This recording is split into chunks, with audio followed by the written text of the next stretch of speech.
We've arrived at Dryandra. We're just about to set up the camper trailer for the first time out in the bush.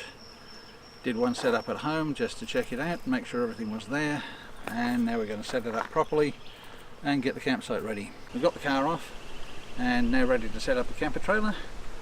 So we'll just film that and put it into high speed. You can see how everything goes up.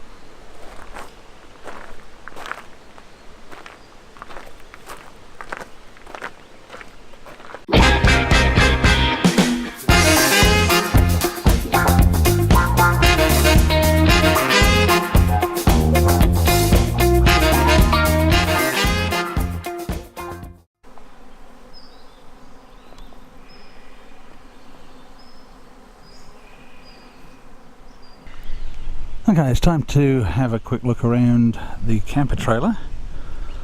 This is the first time we've been out in it.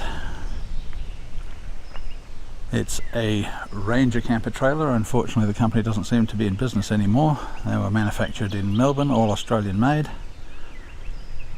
Not like the cheapy imports you get these days. We bought it second hand.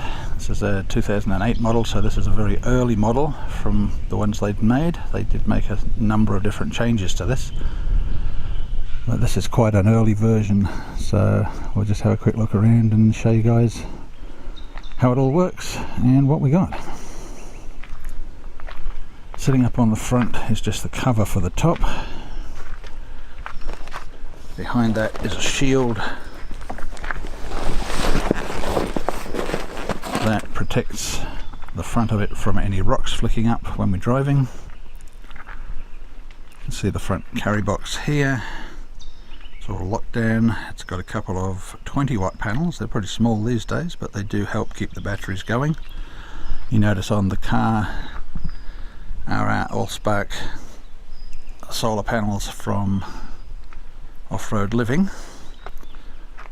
We just got those before we came away on this trip, and so far so good. Really happy with them. Very easy to use.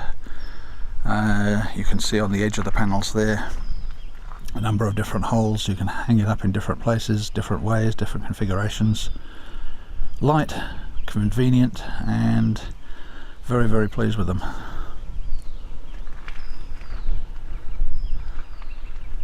So that's our solar setup. So it's a total of 170 watts of solar. We vary the portable panels between the car and the trailer depending on which one needs more power. Now we've got two 4.5 kilo bottles down here. We always prefer to have at least a couple of bottles because if one runs out, you usually don't have much notice, and if you've got another full one you don't have to panic and head off into town. So this window has two covers, one external, one internal, fly screen sandwiched in the middle. So when it's raining you can actually put the external cover up like you see here, because it has been raining, and you can have ventilation without letting the weather come through the window. Looking further along the side here, you can see the boat rack, the other piece of it sitting down on the ground there at the moment. That folds over the top of the camper trailer, and when we take the boat out that will actually carry the boat quite happily, and it makes it easy to get the boat on and off because it's just got a lifting mechanism. Further along we've got a 10-litre container which we're using for water at the moment. It's actually a diesel container, but we've never used it for anything but water. And we've got the back annex, or part of the back annex up. We've got the roof and one wall at the moment, mostly because of the weather. Walking around the back is the pop-up shower tent. I'm pretty impressed, I gotta say. Rear awning, we do have rather a lot of guy lines out. I like to use guy lines that have got two lines, not just one, for extra security. But it does mean you'll wind up with a bit of a spider's web coming off the annex. Moving into the annex, you have the swing out kitchen. Bit of an extra add-on piece at the end, that piece of wood. It doesn't sit level, we'll have to play with that. That's the way we bought it. We'll have to play with that. It wasn't supported before, but I've actually put a leg on here to help support it, because it was putting a bit too much weight on the cooker. Cupboards. The later models had drawers here instead of just a cupboard, which I would have found a lot more useful.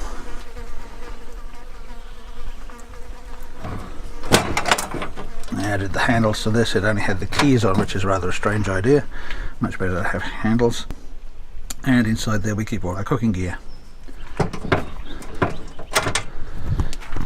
At the end of the cooker, under here, it's a rather odd place to put it, I guess, but we've got all our switches. Main switch, hot water switch, a 12 volt cigarette lighter adapter, which you can see we've got our lights in. We have a voltmeter, tells us how the batteries are going. A level for the tanks, tells us how much water we've got left in the tanks. And also a light for internal lights. On top we have this Lido Junior cooker. 2 burners, one large burner, one smaller burner, and a grill. Good quality cooker, produces good flame. Lid on the top. It's reasonably well protected from the wind, but when it gets a bit rainy, as it did yesterday, we found we had to put the side awning up. As we're doing various camping tasks, getting things set up, we're looking for ways to do things more easily, and occasionally we'll come across good little ideas that we can pass on. Now, these LED lights are becoming more and more common, and while they've got different sorts of connectors and they have magnets and that on the back, which are great if you're going to set them up on a metal surface, they're a little bit more difficult to set up here on canvas. There's nothing up here to hook it to, nothing exactly where you want to place the lights. So what we've done in this case is get some magnets, and what you have to remember is not to ever remove these from this side, because if you do, the magnets will fall off the back. The magnets we've got are very small but extraordinarily strong, and they will hold these on here very well until you want to remove them. They're not just going to fall off. So I'll just show you the magnets. We'll hop around the back of the camper trailer.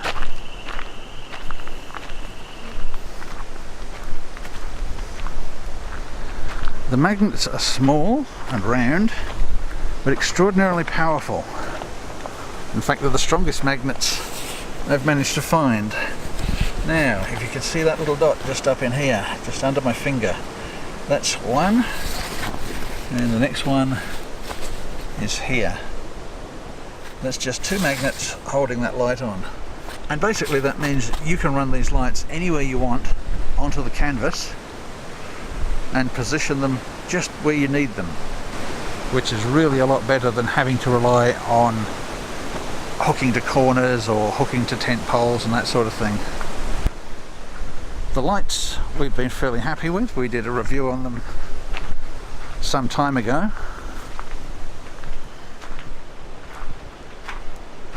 They're ones from Aldi, and we've got these permanently fixed up, adjustable brightness, and depending on how many insects we've got around, we have one white and one orange,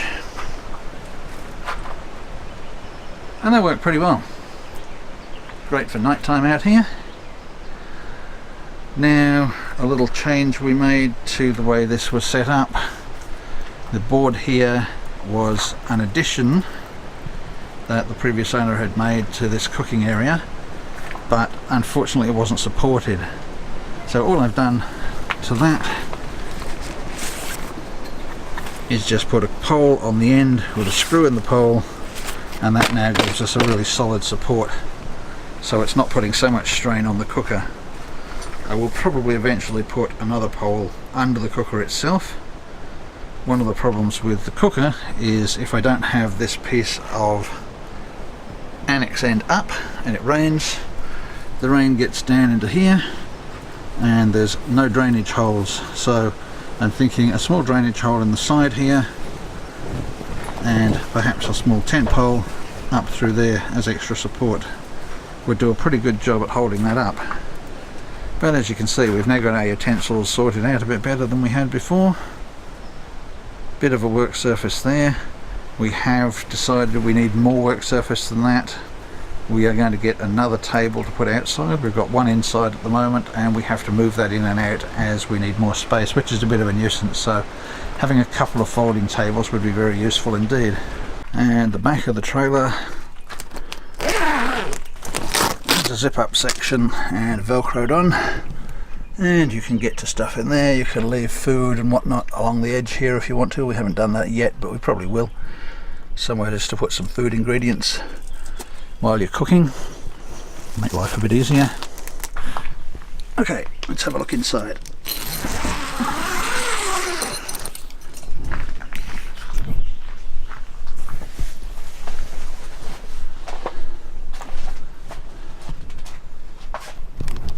Good sized bed space up there. It's only got a double mattress at the moment, but we're actually finding that's quite reasonable. 3 windows over the bed, so very airy. That's pretty good. Underneath the bed, not a lot to see. Just our battery compartment. And we've got a T-plug and an Anderson plug coming out of there so we can attach various things. Couple of pockets at the end of the bed for stick your glasses and your keys at night. Underneath the other side here,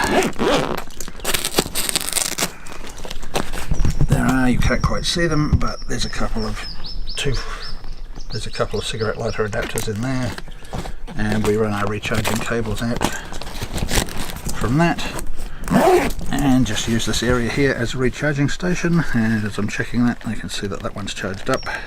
Looking around at the rest of the living space, big windows, nice and airy. Second door on this side if we want to open that up. At the moment not worrying about it. And a little office. It just consists of a laptop and various assorted attachments. We have a little fold up cupboard in the corner there. We've also done a review on that in the past, so I'll put a link below. You can go and have a look if you're interested and see how that all works. Just some various storage containers, a small table, and that about wraps up the inside. We have an Aldi light up here, and that's about it for the inside. The bed is thick foam and very comfortable. I've got a pretty bad back, so I need to have a good bed, so I'm quite impressed with the mattress. No problems at all sleeping on it. Poking out of the battery area down there is our red arc inverter. Now the camper trailer came with a 1200 watt inverter, but I think it's an MSW, not a sine wave. I can't tell from just looking at it, so I'm not going to risk my computer and phone and delicate electronics with that, so I've brought along the red arc. It's only a fairly small inverter, but we know it's good quality power. One thing we're not very keen on is this step method of getting up into the bed. The bed's pretty high. It's an off-road trailer, so the bed is lifted up quite a long way. I really wouldn't want to fall out of there at night. It's a good job I'm not one of those people who rolls around in their sleep and falls out of bed, because you would certainly notice falling down onto the floor here. But the step there is a little high. We've had to put another little portable step there just to make life a little bit less dangerous getting in and out of the bed area. Enough room at the foot of the bed to put night clothes and rolled up sleeping bags if we don't want all the sleeping bags on. Otherwise all the bedding stays on the bed when we pack up. There's plenty of room under the cover, so we don't have to worry about packing all this away. That'll just sit there when we're travelling.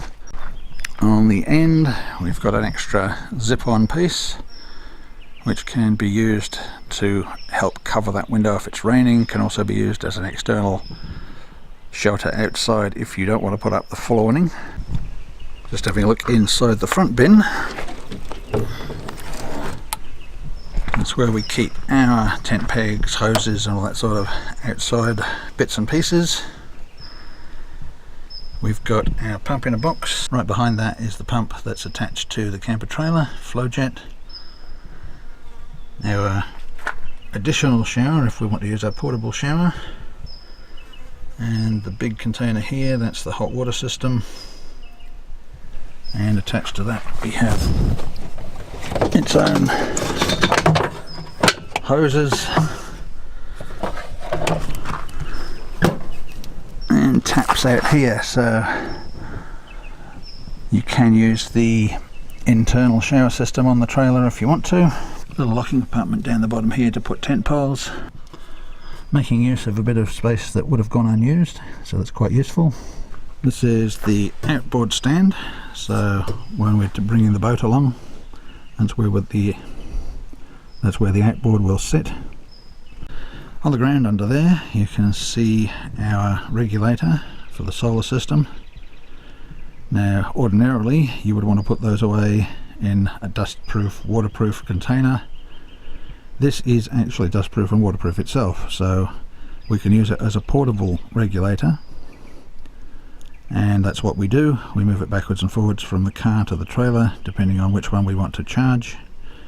At the moment we're charging up the trailer batteries, along with some assistance from these, because we've been doing a lot of driving with the car, so that's charging up the car batteries as we drive, so I haven't really needed to use the solar panels on the car as much on this trip. But if your car's going to sit there for a couple of days, then it's useful to be able to move the whole system across to the car without any fuss. Okay, well that's about it for the camper trailer. Hope you enjoyed the look around. One little mention before I go is our fire pit. Now I know I bagged this thing when we were doing the first review on it at Conto. I did think it was not going to be very good. It has turned out to be absolutely brilliant. One minor complaint, I guess, is that these racks are not quite long enough, and it's very easy for them to slip down if you're not careful, and you really wouldn't want everything falling into the fire. So it's one thing that should have been sorted out. It's just either to make the racks a little bit longer, or to ensure that this thing does not separate as much, or have these edges a little bit longer. But other than that, it's been brilliant. We cook our steaks on it, we cook roast potatoes on top in foil, we boil our shower water on top, and we can do all that with a few heat beads. So very useful to have. And down the bottom there is our little chimney that I showed you as well. Again, I'll put the link to that video so that you can have a look at this in a little bit more detail. But yeah, I gotta say, I'm eating a bit of humble pie on that one. It's a very good little fire pit, very lightweight, easy to move around, foldable. And to make amends for my criticism, my unjustified criticism I must admit, Wiltshire Barbie. It does deserve a bit of a plug, because it's turned out to be a pretty good product.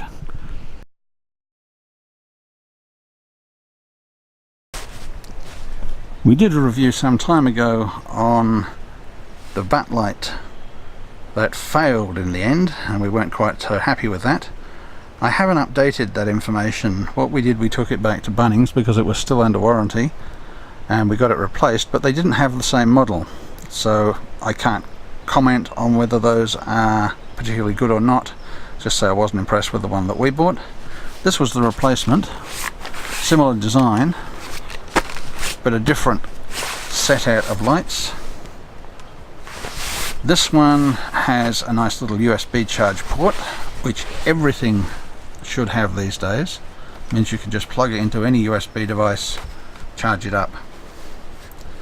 Several functions: torch, one click, one side comes on with the second click, both sides come on with the third click, and then it has a warning function with the fourth click where you get red flashing lights. So very simple to use. Can be folded up to just use as a hand torch if you want. That can also act as a stand, and it has magnets on the back. Has magnets on the back here, here, and on the other side, so it can easily be attached to a metal surface. That comes That can come in very handy when you're working on something near a vehicle, or even in a toilet block where you've got metal walls. You just clamp it to the wall with the magnets and you have no problems. Another feature that the light has is a hook on the end. Quite handy, you will hang it up somewhere. And it also has a tripod mount. So you can use it as a studio light, which is something we do, or use it as outdoor lighting on a tripod or some similar sort of mounting.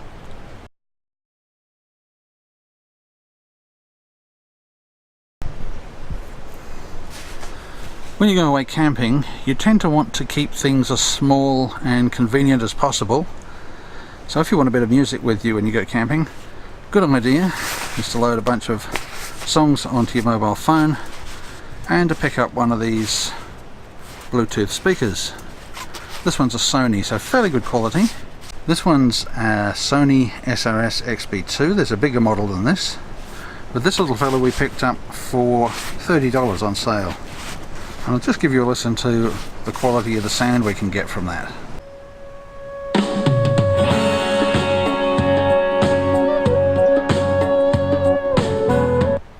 So obviously not a bad sound from a little speaker. As you can see, pretty small.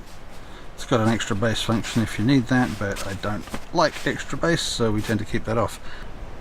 If you're looking for a very simple, easy to carry around way of listening to a bit of music while you're out camping, try and remember to keep it down and not to annoy other campers with it, this is a good solution. We've got a cigarette lighter adapter under there with a USB charger in it, and we just run a cable up, pop those on the end of the bed when we want them to charge. Very simple way to do everything.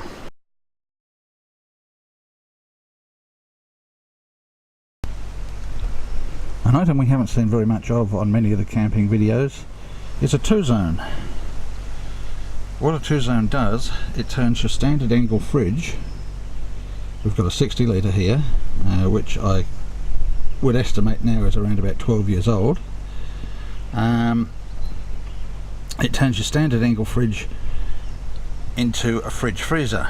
Now I know some of the modern angles have got a fridge and a freezer compartment built into the bottom, but that halves the amount of space you've got available for each. What this does, it adds 40 litres to the top of your 60 litre fridge. So your 60 litre at the bottom remains a freezer, and the top section here becomes your fridge. So in effect you end up with 100 litres worth of cold storage. It's pretty easy to get to. You just take off the standard clips, and in the bottom here we have our frozen food. A number of pre-prepared meals there, things that are easy to cook. You carry a few sausages, a few steaks, some prawns of course, a bit of bread. Keep the bread in the freezer because that keeps it fresh for the whole trip. You just take out what you need when you need it. So there's a bit of a tip for people who are new to camping. And in the top section is the fridge. The two-zone comes with the two baskets you can see there. And here is your fridge section. So 40 litres worth of fridge, and it does a good job. There were some rumours when these things first came out that Engel were recommending that people don't use them. We've used it on and off for the whole life of this Engel. It's never really caused it to work that much harder. You put it on a slightly colder setting than you normally would, and you get a whole heap of extra storage, which is brilliant.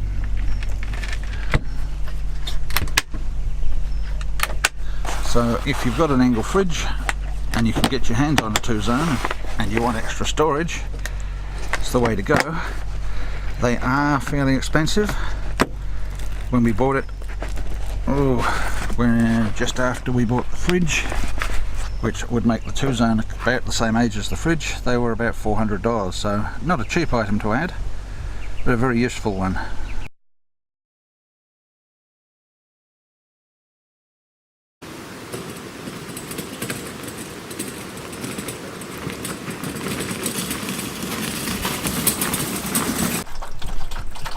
When you're out camping, there's a few things that can make life a little bit easier. One of the things we use to cart water around It's just a simple little folding trolley. Fits in easily, doesn't take up much room, and also has the dual capacity of taking the porta potty down to the toilet when we need to move that as well. So instead of lugging 20 odd litres of water from wherever the water point is to your campsite, way over there, the trolley saves you straining your arms and injuring your back, especially when you're old farts like us.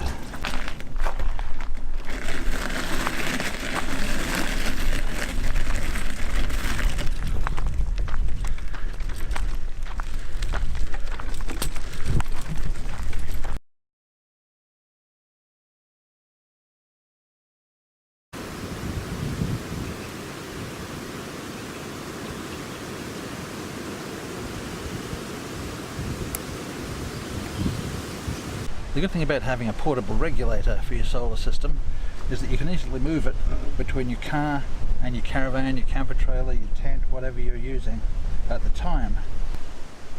So with the attachment of some Anderson plugs, you can just easily clip and then unclip these and move the whole system over to another vehicle.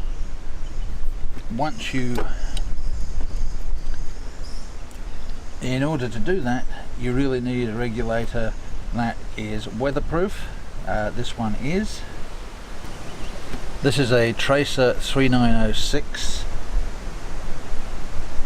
MPPT controller, and this is what we're using for our camper trailer and also to bring up the battery in the car.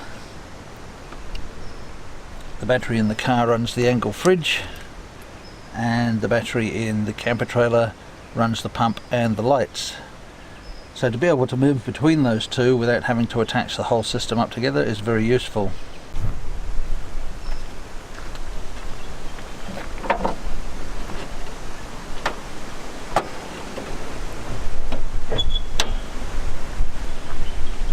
Another useful feature of solar blankets is the ability to put them across the windscreen. It's a good way to pick up solar and a good way to shade the interior of the vehicle. We are finding that a 5-meter cable is probably a little short. We will certainly be adding a bit of cable to that in the near future, just to have the extra bit of room to get the panels out into the sunshine. As you can see where we're sitting at the moment, I need to move the panels again because we're getting a bit of shade from the trees coming across. We've had very little sunshine in the last few days, but these AllSpark panels have been keeping the batteries up even with a lot of cloud around. So we've been doing pretty well. We've been out here 5 days now, and touch wood, no battery problems so far from lack of sun. Portability is really the key with these new solar blankets. You can just lay them out on the ground, prop them up against the tent, put them on the windscreen, hang them from the car, hang them from the side of the tent, put them on the roof of the tent. Very easy to pick a spot to put them up. Of course, being portable means that when you leave camp, you want to put them away securely. It would be possible to lock them onto something with a padlock if you attach the padlock to one of the little eyelets that you can see on the end there, so you could get some security from that. Okay, well, that is it. That is our campsite and our setup. Thanks for watching. Please click like and subscribe if you haven't already, and we'll catch you on our next video. See ya.